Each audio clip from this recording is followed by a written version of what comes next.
Hi, everyone, and welcome to our training on social worker self-care, ethical considerations, strategies, and your plan. I'm Rebecca Diggins. I'll introduce myself a little bit more in a couple of minutes, but I'm here with Wanda Anderson. We're going to be with you for the entirety of this training, and we will go into a little bit more details about what you will learn and what you will get out of this training. But we're really glad that you're here with us and that we're going to spend the next several hours with you. So welcome. So my name is Wanda Anderson, and I'm a clinical social worker. I graduated in 1990 from the University of Hawaii. I am originally from Maine. I came back to Maine after earning my MSW. I've done a vast amount of work in mental health agencies, crisis services, case management. I had a private practice. I came to the University of New England in 2003, taught in the classroom, moved online shortly thereafter, and have been teaching and working as an administrator for the online MSW program here at UNE, and working and presenting in the online forum was a new experience and something very uncomfortable for me. And one of the things that we'll talk a little bit as we go through this, but really what we know is technology and how we're offering things, even such as this training today, online is really the move of our future. So thank you. I'm delighted to spend a few hours with you all.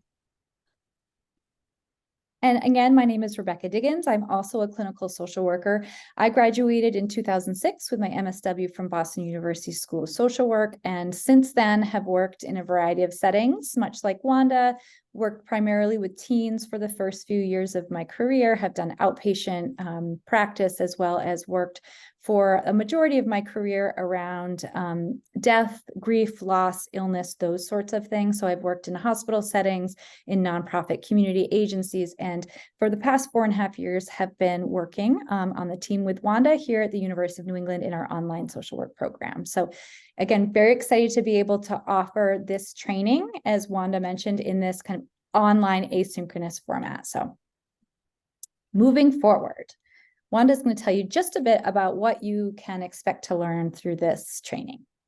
So the learning objectives, I'm going to cover them a little bit, are actually for all 4 of the modules. So this will be from the beginning to the end of the training for you. What we are going to do is we're going to define words such as self-care, burnout, compassion fatigue, trauma stewardship, which might be a new word for you all, and the role they play in social work practice. We also are going to talk a little bit about how can you recognize self-care and trauma stewardship as an ethical responsibility and an integral part of the helping profession of social work or other helping professions. We're going to ask you to examine your own self-care practices and strategies, which is really the overall part of this training, and we hope that you can kind of embrace that. We're going to ask you to assess and evaluate what you have been doing for self-care, what you are doing, and what you will be doing in the future. And we're going to work with you to learn how to develop personal and professional strategies so you can advance and prioritize your own self-care as you work in this field. So the way that it will work, as Wanda mentioned, we have 4 modules in this training. In this first module, we're going to be setting the stage. There'll be some foundational concepts for you, talking again about burnout, compassion fatigue, self-care, trauma stewardship. And then we're going to be talking a little bit about the ethical components of self-care. Moving forward in module 2, we're going to really dive a bit deeper into trauma stewardship. What does that look like? What is it? What does it look like in your professional life? And does it resonate with you at all? And then moving into module 3, that's when we're going to really be shifting gears and starting to turn inwards a little bit, assessing our current self-care strategies, as well as talking about some general and exploring some general strategies for self-care. And then lastly, in module 4, you're going to have the opportunity to actually dive in and create your own individualized self-care plan. One of the things I just want to say as we go through this for each of the modules, that I encourage you to not take yourself too serious. And as you think about all this, I want to ask you to reflect, because I've been doing this work for a long time as a social worker. I've been working with Rebecca for the last several years talking about self-care. Our code of ethics, as we're going to talk about, has added it to our ethics as well.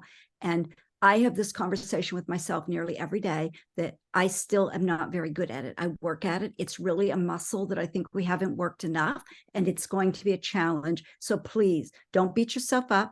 and don't take yourself too serious on this. It is, for some of you, it's going to be much easier than others. I love every once in a while when I do a training and someone says at the end, I'm really doing well with this. I want to applaud them, because many of us really struggle to remember our self-care and put it in place in an effective manner. Absolutely. And a lot of us come into this work because we're natural caregivers or caretakers, helpers, and it's really hard to extend that same care and love and caretaking to ourselves. So that's what we're going to hopefully intuitively and innately, you may be able really good at taking care of other people, but now how do we kind of turn that to ourselves and take care of ourselves a little bit? And as Wanda mentioned, if you're already really good at both, yay, you're in good shape. So a couple housekeeping things, just some things for you to keep in mind as you're engaging in this training. So this is self-paced. Each module is designed to take approximately 1 hour, but if you need to start things, stop things, pause things, if it takes you longer because you took breaks, that's totally fine. This is your time, this is your training, this is your information, so do what you need to do. There also may be times when we're walking you through some information in a video and we ask you to maybe pause the video and then go engage in another activity within the training, like a journal reflection or looking at a handout, something like that. So just know that you can do that. You can come back in, you come back out. Again, this is your time and your space, and you can navigate it in the way that makes the most sense for you. And most importantly, we really want you to practice self-care as you're engaging with this material and as you're taking this training.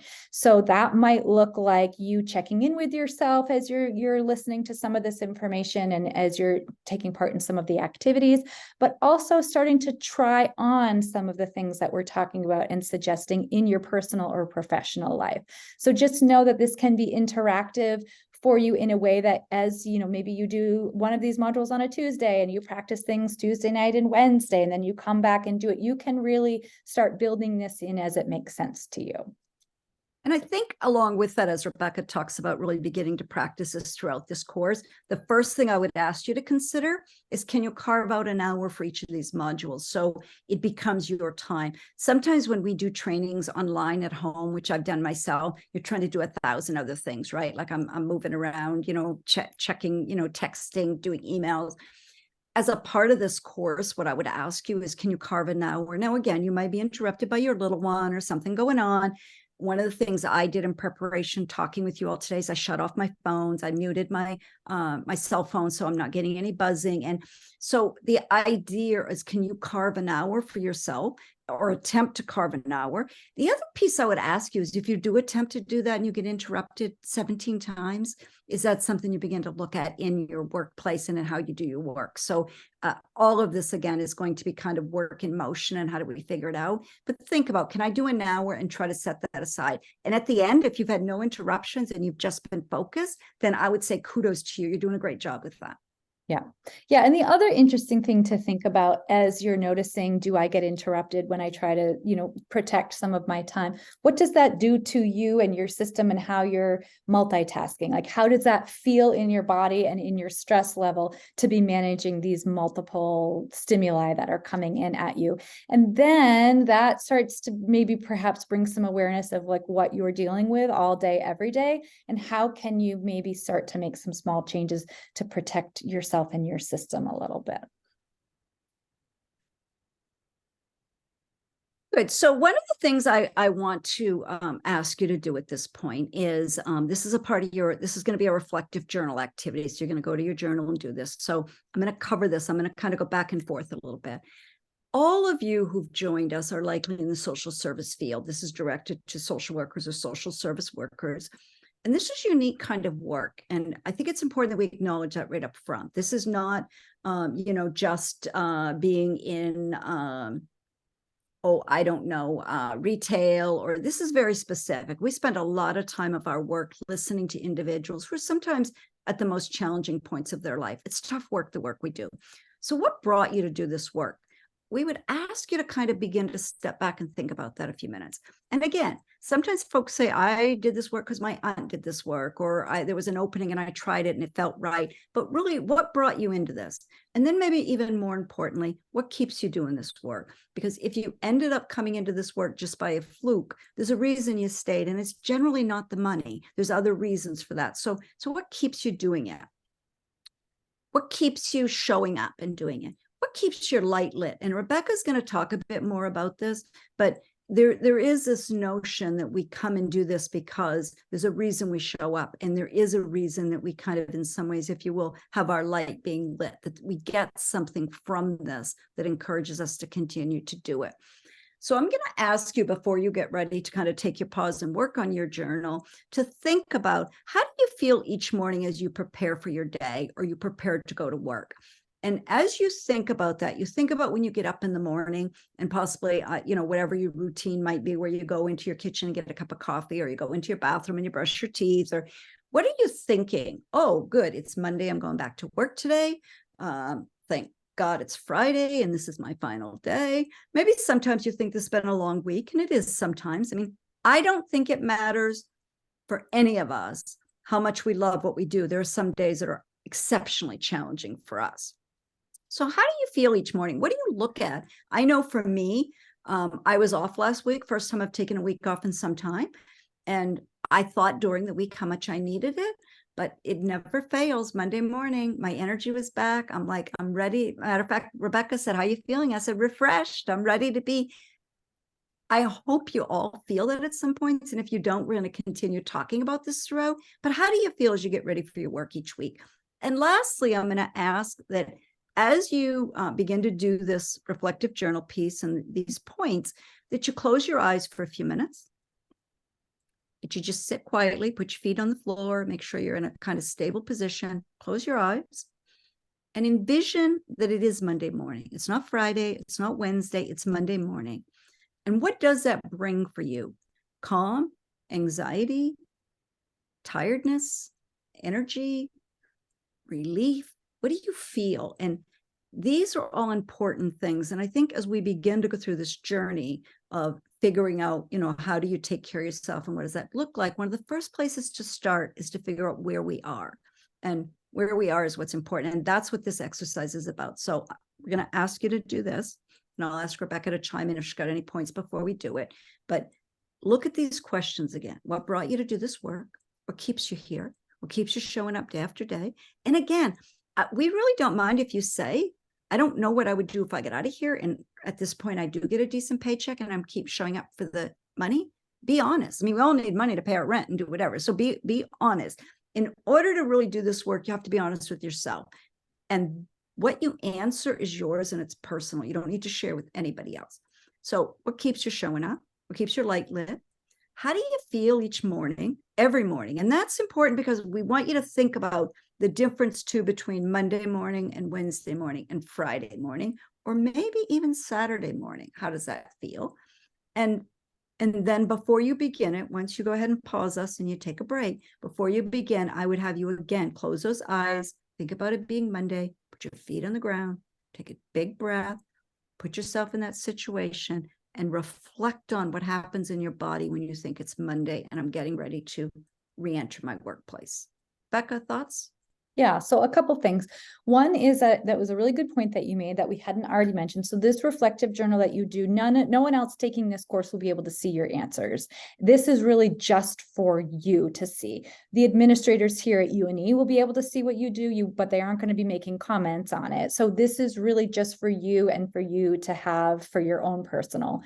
The reason why we're asking you to do this and what we're going to be asking you to do for the entire training is to start tuning in to what's coming up in your head. What is that tape that we all have playing specifically around these pieces? So as Wanda mentioned, there may be days that you have where, you dread going to work because you have, a very challenging meeting or something awful has happened.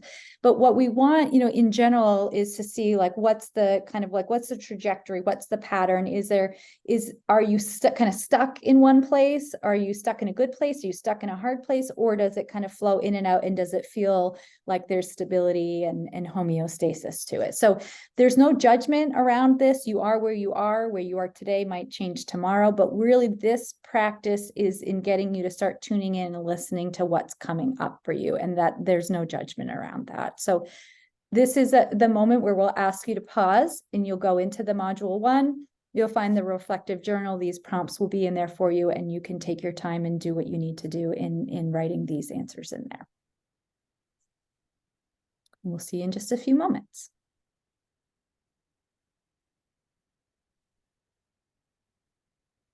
Okay, welcome back. Hopefully you found that reflective journal exercise helpful, and perhaps you'll even refer back to it as you continue to go in and start diving in deeper into some of this information. So we are going to switch gears just a little bit and start talking about burnout. Good. So most of us in this field have heard the word burnout for a long time. I think, one of the things I say in this training often is the word self-care we kind of throw around a lot. I think we throw around the word burnout a lot too. So we want to kind of, as we said earlier in our objectives, kind of look at the definitions of some of these words and kind of what was the history behind them. So the word burnout, or the burnout syndrome, was first coined in 1970. And burnout syndrome refers to, I'm going to read this because I think it's important that we know exactly what it says. A work-related constellation of symptoms that usually occur in individuals without any prior history of psychological or psychiatric disorder. Burnout syndrome is triggered by a discrepancy or something uneven between the expectations and ideals of what you as the employee and the actual requirements of the position are. So in the initial stages of burnout syndrome, you might begin to feel emotional stress, increasing job-related disillusionment. So I want to say again, the simple way, we read that long, complicated, is burnout syndrome is often related to when you get a job, you feel this is what my job is going to be. And when you start the job, it's this, and they don't match up. So again, let's talk about social work. I get a job as a social worker and you think, okay, I'm going to go to work as a social worker and I'm going to sit down every day and listen to individuals who have difficult issues or problems in their lives, and I'm going to help them solve it. And then you start the job and somebody says, okay, 3/4 of what you're going to be doing is a paperwork over here and all of these other pieces around the insurance and everything. And that's what sometimes can be that real angst between all of that. So I think that's some of that discrepancy. Absolutely. And just to kind of flesh out that example a little bit more, and it might also be that you think that you're going to be a social worker and you're going to be able to go in and make a difference in people's lives. And then you start bumping up against some of the systems and there's no resources, and the help that you thought you were going to be able to provide or connect people with, it just isn't there. And you're not able to see the change that you were hoping to see in the people that you're working with. And so again, that can really create disharmony or emotional stress in your body and in your system and your expectations when you thought that you maybe were going to be able to make a difference. And there's all these barriers and challenges. So. And I do just want to say what Rebecca said. I think that's critical. And this has come up for me so many times in my career. I have read applications or met potential social workers or new social workers who often say, if someone says to them, why do you want to be a social worker? I want to help make a difference in somebody's lives. And one of the things as you go through this journey and you continue to think about this is I would ask you to think about is, if you hold on to that, I want to make a difference in at least one person's life, then your career will be well worth it. But if you get caught up sometimes of what we do is I want to have an impact, a positive impact on every life I meet, that becomes overwhelming. And that unfortunately won't happen for you. So one of the things I encourage you to think about as you begin this journey is the balance between just what Rebecca said. There are a lot of lack of resources. All of our clients are not always in a place where they're ready to move forward, all of those things. So are you in this field to make a difference, or are you in this field to help change every life you ever encounter? And again, that's some of the discrepancy between your expectations and maybe what reality is of what your job's going to be. Mm-hmm. And also maybe really important information for when you're starting to build your self-care plan, for you to start to think about, okay, if I really feel like I came to this work because I'm expecting such and such for an outcome, how can I start to maybe renegotiate that and then start to find evidence for the positive work that I am doing? So instead of maybe thinking I'm going to be able to positively impact everyone I work with, maybe at the end of the day, starting to build in something like, can I think of one thing that I did today that may result in a positive outcome? So it's again, trying to figure out what matters to you and what makes sense, and then trying to get that discrepancy a little less, just like the difference, then to trying to, like, not really speaking about this very eloquently, but trying to have some equilibrium there. That makes sense. Yes. Good. So continuing a little bit on the burnout syndrome, So again, healthcare, social service professionals, we're often caring for sometimes seriously ill, dying, or traumatized patients, or even many of our families are exposed to a lot of distressing emotional situations, profound suffering, a lot of trauma, a lot of abuse, a lot of past history of difficulty. So again, when there's lack of attention to your stress responses as a social worker or social service provider to this suffering, because I don't care what anybody says, when you sit around all day and listen as individuals who are sharing their stories of poverty, trauma, illness, all of those things, and you're also in the back of your mind, as Rebecca mentioned in the last slide, thinking about the lack of resources or availabilities for many of the clients you're working with, this lack of notion of what this can do, what our stress response is to this, can lead to burnout. And that has consequences for you, your relationships, your family, your colleagues, and even more importantly, maybe for your clients as well. So burnout is defined by 3 dimensions: exhaustion, cynicism or depersonalization, and inefficiency. So exhaustion, I think, is one of the ones that we probably most recognize. So that's one of the first kind of things that we often hear people talk about. And again, the being at work, being tired, drinking lots of coffee, trying to figure out how am I going to get through the day. That can be one of those. And again, exhaustion can be lack of sleep, but it can also just be that notion that, as we said earlier, your light isn't lit. It's hard to show up every day when your light isn't lit and you feel tired and exhausted. And again, exhaustion is not just, I didn't sleep well last night. It's bone deep sometimes for us. So interrupt me too if you got anything, Rebecca, you want to throw out there. So depersonalization, and I have to tell you, I've seen this a lot in my career in the office with individuals, and maybe even on occasion with myself, that you got to catch yourself and look at this. So depersonalization is an attempt to distance oneself from the clients by developing an indifference or a cynical attitude. When I first started out in this field more than 30 years ago, we used to use a term of dark humor, where it was okay to kind of, joke. People said that's how we cope. I remember from the first time I ever heard that, how uncomfortable it made me feel, because that's not really okay. That's not how we deal with what we do. That's not how we cope with our stress, by having some kind of a dark, twisted humor around it. So again, really thinking about that when you hear that, because and again, I think the dark humor has been used in some ways to kind of, as we said, deal with our stress response, but it's not effective. So also the decreased effectiveness in work performance resulting from negative attitudes and behaviors. And again, that's a part of the exhaustion. That's a part of the depersonalization. And we have a harder time to focus when you're feeling, exhausted, when you're feeling like, you're not getting what you need out of this, you have a cynical attitude, then your performance is going to be down. So thinking about all that, the negative attitudes, all of those pieces. So, and again, when you combine all of these, or 2 of these, or all 3 of these, then your effectiveness and your ability for your efficiency at work is going to be greatly impacted, as is the way you interact with, as I said, everybody else around you, both personally and professionally. And I think that piece is really important as well, to be thinking about that. We're not only impacting our own efficiency at work, but when we're in the lunchroom, complaining or being negative or whatever, you are impacting all those people around you, which then impacts their ability to show up for other people. So it's kind of a ripple effect. So, and I also want to say that this is all really, the reason why we're talking about this is because this is real. It happens. There's no judgment around this happening. It can be very normal for you to have this sort of a response. The fact that we all do this means that it must, there's a reason why we all show up in this way when we're overwhelmed.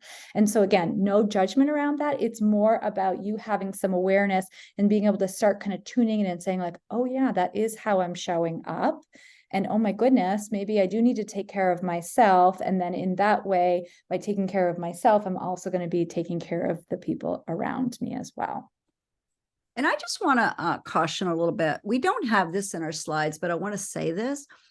For most of us, if not all of us, we've had a tough 4 or 5 years. And I do want to say that some of what we all felt during COVID, we're starting to come out of a little bit, but that whole piece, like I listened to individuals and colleagues and social service workers and medical service workers.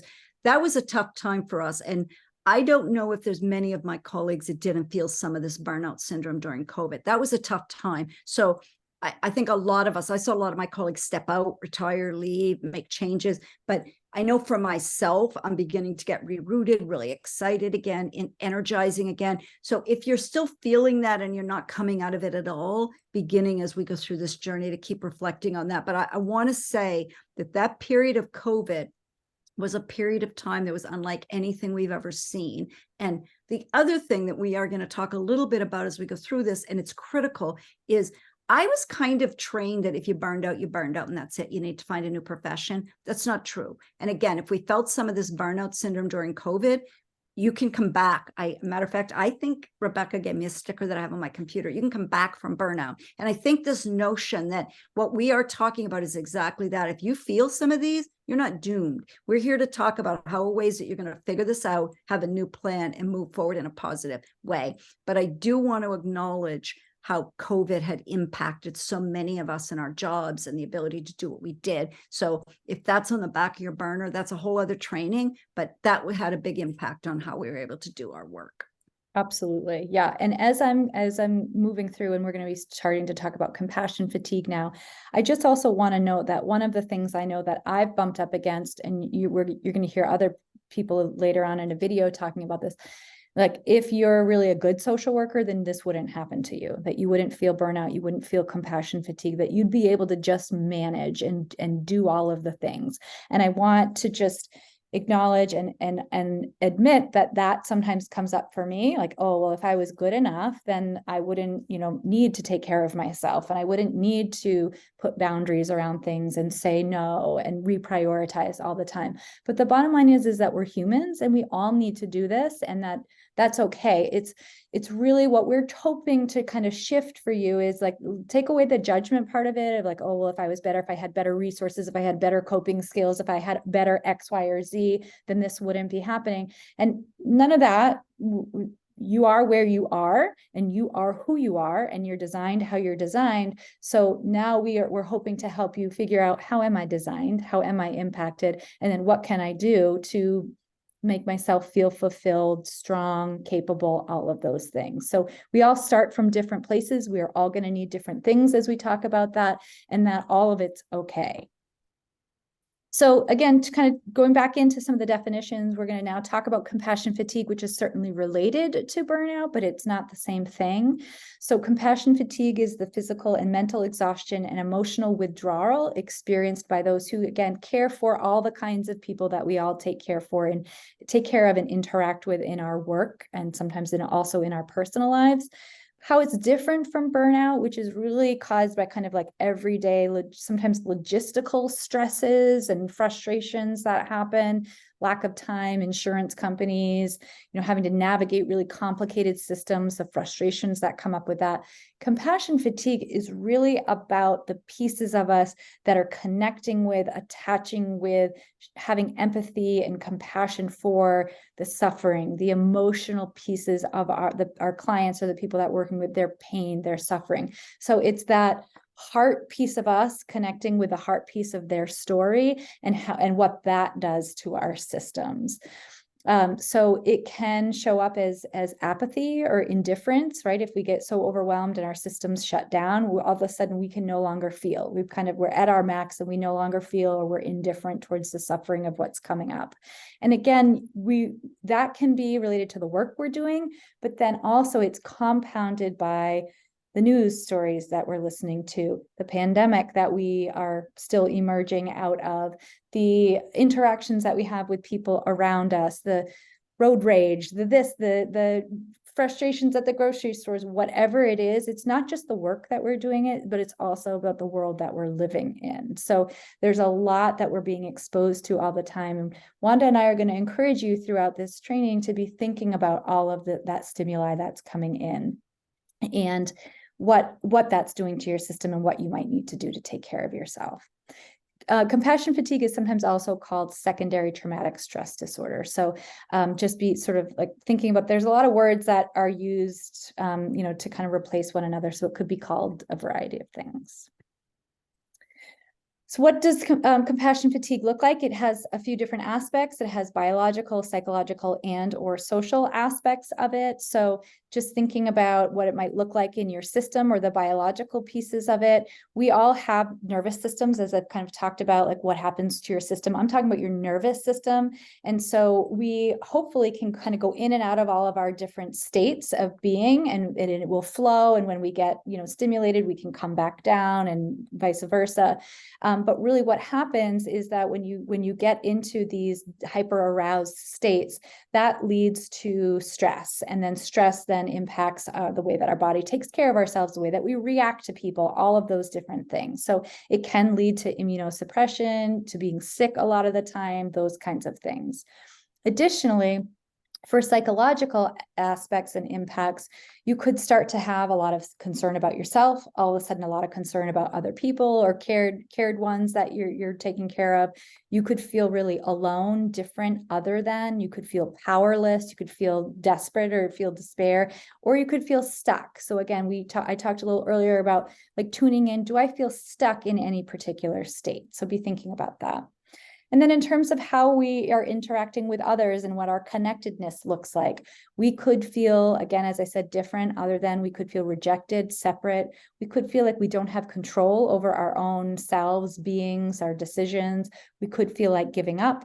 We could sort of have some sort of this destructive nature that might be coming up. I think we've seen that in some of the social justice movements, that when people feel backed against a wall or frustrated or overwhelmed, it can be, it can turn people into feeling destructive and then acting on that.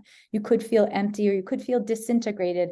And by that, I mean, like, you could just feel like things aren't in sync within yourself, and that part of you is over here and thinking about this, and part of you is over there, and that you're not working in harmony. Your system's not in harmony, where you feel like all of your faculties are with you and you can kind of move forward with things. And I just want to say that I think it's important, and Rebecca touched on this, when we talk about words like burnout and compassion fatigue. Again, I've been a social worker a long time.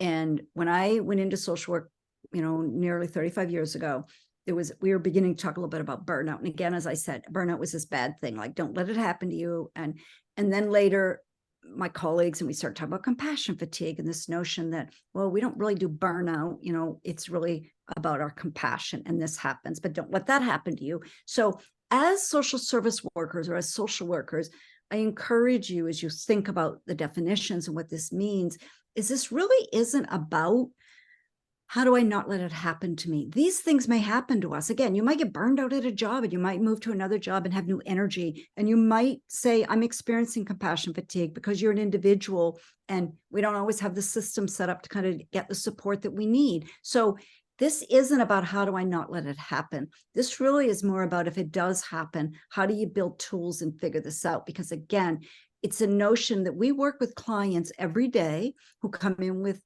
whatever issues or problems that are going on for them. And the notion is, in our work, is we help them regain strength and what they need to do, and kind of get their feet under them again. And we can do the same thing. Okay, so we're going to talk a little bit now about self-care. And again, I just think it's so interesting that when I began in this profession, or maybe even when Rebecca began in this profession, we weren't talking about self-care in relation to how we do our work. We were talking a little bit maybe with our clients, but even then, I think we saw self-care in a different way. So I'm very pleased that we're at a point in our profession where we're able to talk about burnout syndrome, compassion fatigue, and what is self-care, and how do we use this in a way to either prevent burnout syndrome and compassion fatigue, or to help us come back from that. So it's a very new and exciting part of what we're doing. So in general, self-care is really talking about activities that we do as individuals, and the wider society, to improve your health, to prevent disease from happening, and to manage illnesses. So we're doing self-care in order to live a better and a healthier life. It encompasses a very large spectrum of activities and decisions. And what we're talking about today is both that, the activities and the decisions that you're going to be making for yourself to maintain that good level of physical and mental health. So we're going to talk a lot about this, but again, Rebecca and I have these nice conversations back and forth about what self-care is. And self-care to me is not always just fun things. If we're going to be sure that we have good physical and mental health, then it entails sometimes creating activities or new schedules that maybe are not what we always thought about around that. So as social workers, self-care is referring to activities and practices that we're going to develop and set that we can rely on and engage in on a regular structured basis to reduce our stress, maintain and improve and enhance both our short-term and our long-term well-being and our health. And our health for us, as we talk about this, is both our mental health and our physical health. Self-care is necessary. It's not just an added bonus. It's necessary for you to be effective and successful in honoring your profession and your personal commitments. So again, that is very important because what we talked a little bit earlier about effectiveness, efficiency, how we're going to do our job. And what we began to realize is we got to bring self-care in as a part of that. So looking at some definitions of self-care, we talk about kind of what is it in general, what does it mean to social work? But self-care is the practice of taking action to preserve or improve your own health and well-being, the practice of taking an active role in protecting one's own well-being, happiness, and in particular of stress.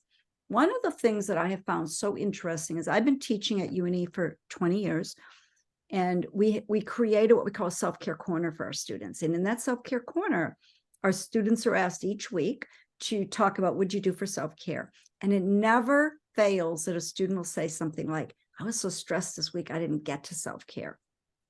What we want to say to you is that is when you need it. Self-care, and we'll say this more, self-care is easy when life is great. Self-care is hard when everything's falling apart. And if you build these routines in your life, then it's going to be easier to rely on them. But self-care is something that you remember to think about, that you use when you're the busiest, the most stressed, the most feeling unhealthy, the most struggling, that you more of your struggles than when you're feeling good. Self-care is not just taking a vacation once a year. That's great. And we're going to do those things, but we're going to ask you to think about, and you're going to work on a plan in your last module about how you're going to build this into your life and your day. Absolutely. And the reason why we really think it's important for you to make a plan and to write this down is exactly for what Wanda's saying. When life is good and we're feeling good and we've got those endorphins pumping, we can think about all the ways that life is awesome and all the things that we love to do and the things that fill us up, and we're connecting with people and we're doing all of those things. But when things are hard, we forget what all of those things are, and we forget sometimes how to walk ourselves back to those things. So that's why we really want you to create a plan and actually really write things out, so that in the times when it's not coming naturally to you, you have something to go back and to remind you of how to walk back to that space. Exactly. So again, as we think about self-care, we also want you to think about your ideas around this. What does self-care mean to you when you think about it? And again, I will be honest with you. I mean, I often think about, 5-6 years ago when you mentioned self-care, I think about, that means getting a massage, getting my nails done, going to a spa, those types of things. So really think about, when you use that term, what does it mean? What isn't self-care? And again, you're going to need to define that for yourself, because again, I don't necessarily think that getting my nails done or going to a spa is self-care. I think those are fun activities that I should be doing, but they're not always self-care that I can build into my day to help me day to day. So all of those things are important. Live your life and have fun, but those are not necessarily self-care. Those are sometimes exceptions or activities that you're going to do to be social. But again, be sure that you define it as how you want to define it. Rebecca and I often define ours very differently, and we should, and you should. So as we talked about, when you write in your journal, it's a personal thing. This is very important, and this is something we've not really talked about years prior. What does self-care mean in your organization? Have you ever talked about it? Does anybody ever talked about it in a staff meeting? If you're a supervisor, have you ever talked about this with people you supervise? Like, has your organization even discussed it in any ways? So that's important to begin to think about this.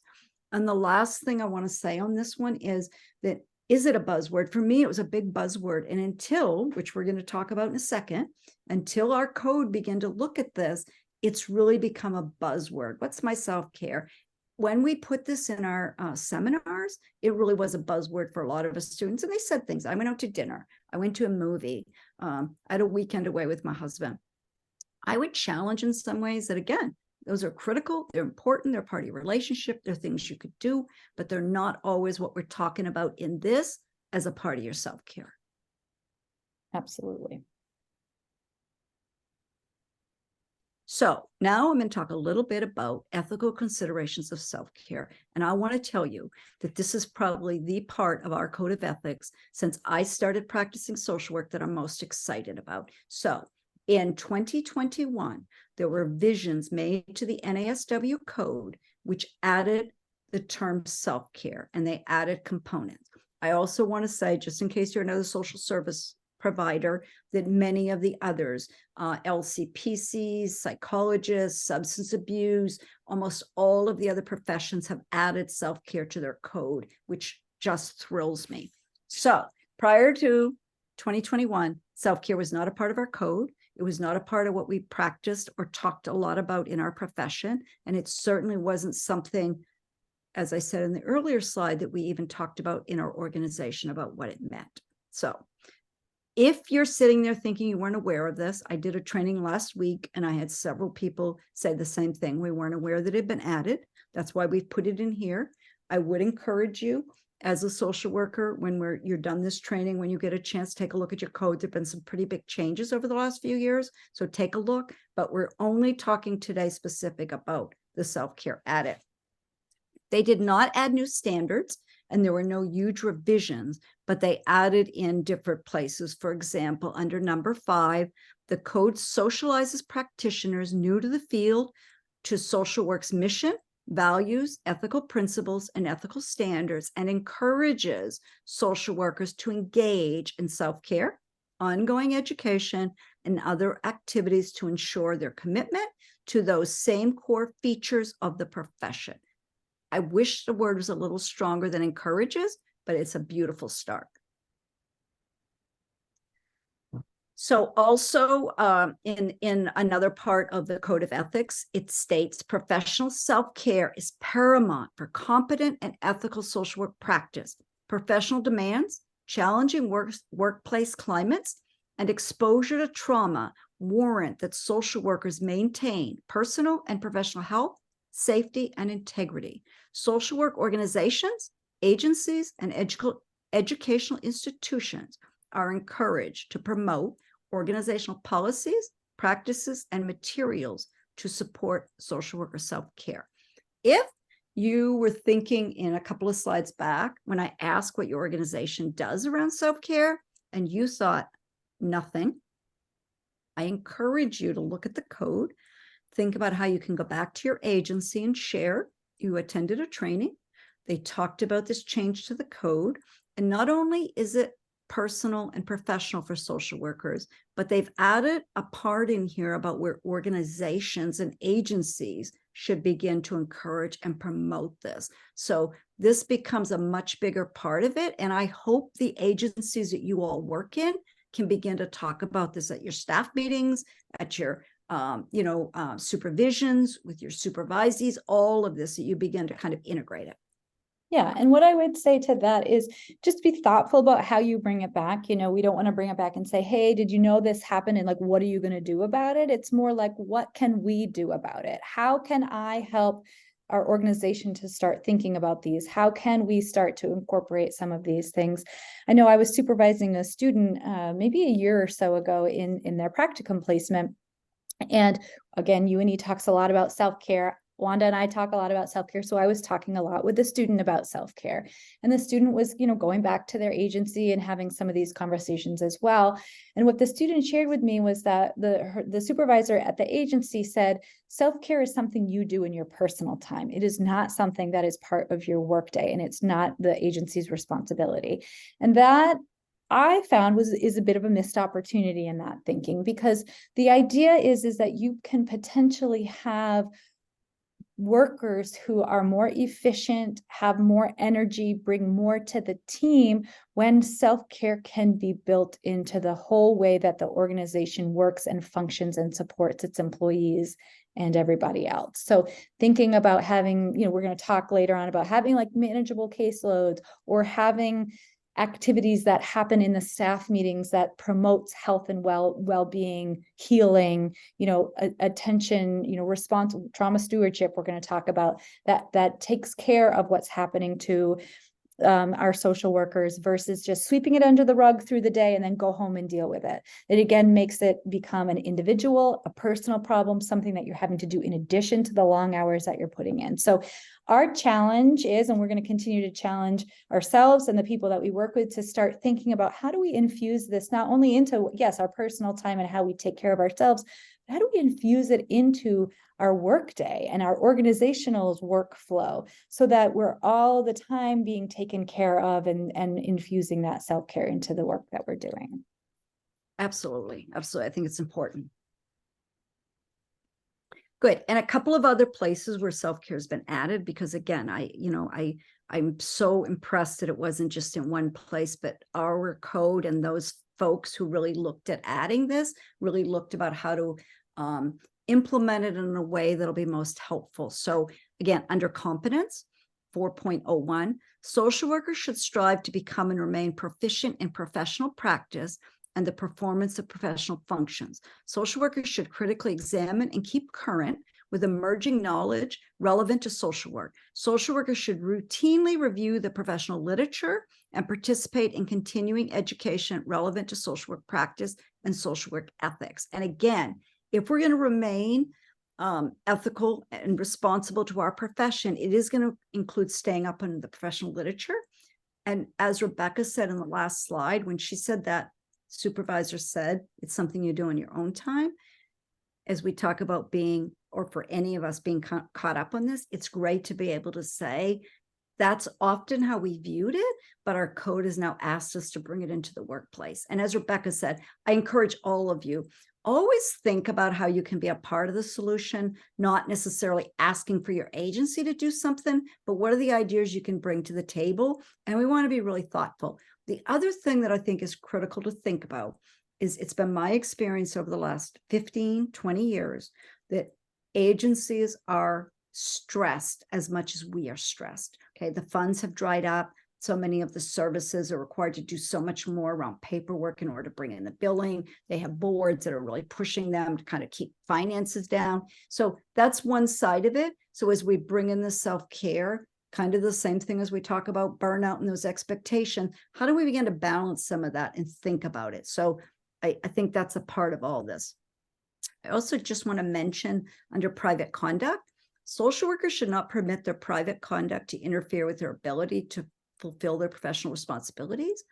And when we don't think about self-care, think about taking care of ourselves, thinking about how we're healthy, both our well-being, our mental health, our physical health, then that will impact our ability to do this work. Yeah, and so even though self-care isn't explicitly called out in these areas, we felt like this slide and the next slide, that these are really places where that self-care is also implied and should be considered in these areas as well. Yes. Impairment. This is a big one. We've heard a lot about this over the years. We've talked a lot about it. So I want to kind of cover these because, again, I don't think we kind of look at the code enough. Social workers should not allow their own personal problems, psychosocial distress, legal problems, substance abuse, or mental health difficulties to interfere with their personal judgment and performance, or to jeopardize the best interests of people for whom they have a professional responsibility. So again, there's this notion, and it kind of goes back to what we talked about a little bit earlier, is that we're not supposed to be impacted by this. We don't want to see him burn out. We don't want to, talk about compassion fatigue for ourselves. As Rebecca said, if we're really good social workers, these won't impact us. And what we know is so many of us have personal problems, psychosocial distress, legal problems. We don't make a lot in what we do. And often there's legal problems. There's been a lot of different issues going on after COVID, and job loss, and substance abuse probably permeates most of our families in one way or another, even extended. Mental health difficulties, all of these things. So These are going to be a part of your life. It's not about how do we leave them out here. It's how are these things a part of our lives, and how do we build in self-care and figure it out. The other part that we don't talk a lot about, but I want to say it is a strength for you to ask for help as you need it. And again, I think often as caretakers, as women, as social workers, and not just women, men as well, but whoever kind of is in that role as caretakers, we often are reluctant to ask for help. And particularly, I think, as social workers, we are the ones who should be this image of somebody who doesn't need that. And we, again, are no less likely to face all these issues than anybody else out there in the community. So I'm going to say that when I said earlier, not to, be too hard on yourself or not take yourself too serious. I also say, remember, you're going to have some of the same issues that we're often working with others around, and asking for help is a real sign of strength. So, I just encourage you to think of that. The last one under here, again, that we imply the whole idea of self-care. Social workers whose personal problems, psychological distress, legal problems, substance abuse, mental health difficulties interfere with their professional judgment and performance should seek consultation and take appropriate action by seeking a professional help. Make adjustments in your workloads, terminate your practice, step away if you need to, or take other steps to protect clients and others and yourself. So again, I think as we continue to see changes in the code, I've said this throughout my profession. I feel like when I first started, everything we talked about was about clients only. Then we began to talk a little bit more about agencies. And we're finally talking about you and where do you fit in all of this. So you're even this, I wish it said protect clients and others and yourself, because all of this implies you're a part of this as well. So we are getting near the end, or we are at the end of module 1. So here's what we're going to ask you to do. As you get ready to wrap up and end this module, whether you're going to continue to 2 or take a little break, that's going to be up to you. But to take a minute and think about one activity that you can do by the end of the day to take care of yourself. Think about something that you can fit in. And as you think about that, whatever that might be, I want you to think about what might interfere for you. How do you make that little bit, whatever it is, priority? And what do you need to, or who do you need to reach out to so this self-care can happen? I want to share just briefly that I talked to somebody, it was quite a few years ago, who shared with me that they were a social service worker. They said to their family at one point in their life, they said, listen, when I come in the door at night, I'm going straight to the bathroom. I don't want you to speak to me. I don't want you to say hello. I don't want you to say anything. If the house is burning down, I want you to wait a minute.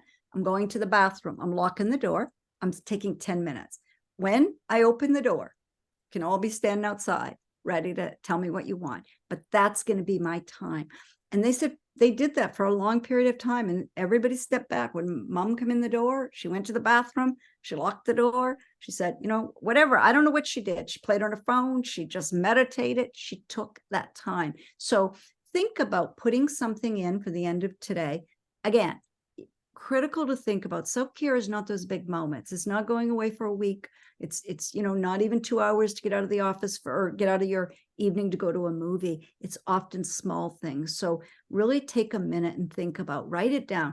I find in my life that if I write something down, I've made a commitment to myself in a different way. Doesn't mean I always do it, but it's a little bit stronger than just a thought. So maybe write that one thing down for the end of today and how you might add something new in your life.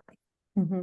And a really important piece of the self-care conversation, and that's why we have this last thing, is that in order for us to have the time and the space to be able to take care of ourselves, we sometimes need to negotiate with other people about how, like Wanda said, about how we're going to be able to do that. So maybe you have, 12 different errands that you have to run after work.